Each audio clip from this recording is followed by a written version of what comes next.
School کا principal اور شاگرد کا بہترین واقعہ۔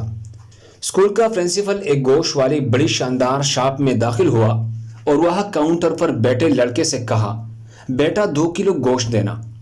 وہاں لڑکے نے کہا، جی جناب، آپ بیٹھے اور 1 کپ چائے بھی پیش کر دیں، اور اپنے ملازمین سے کہا 2 کلو اچھا گوشت بنائے۔ گوشت بیگ میں ڈالنے کے بعد ملازمین نے خود جا کر اس کی چھوٹی سی گاڑی میں رکھ دیا۔ پرنسپل نے جب پیسے دینے چاہے تو اس لڑکے نے منع کر دیا، تو پرنسپل نے پوچھا، بیٹا تم نے میری خدمت کی اور گوشت کے پیسے بھی نہیں لی، کیا تم مجھے جانتے ہو؟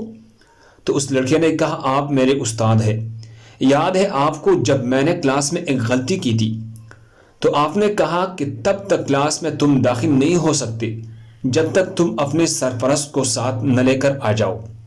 تو میں اسکول سے بھاگ گیا اور ایک چھوٹی سی قصائی کے ہاں کام شروع کر دیا۔ اب الحمدللہ میرے پاس اپنے 4 بڑے بڑے گوشت کی دکانیں ہیں، ایک بڑا فارم ہے اور ایک شاندار گھر بھی میں نے لیا ہے۔ تب پرنسپل نے ایک سرد آہ بھری اور کہا، جی بیٹا، مجھے یاد آ گیا، کاش میں بھی تمہارے ساتھ اس دن بھاگ جاتا تو آج حکومت کی وجہ سے تنخواہ کا انتظار نہ کرتا۔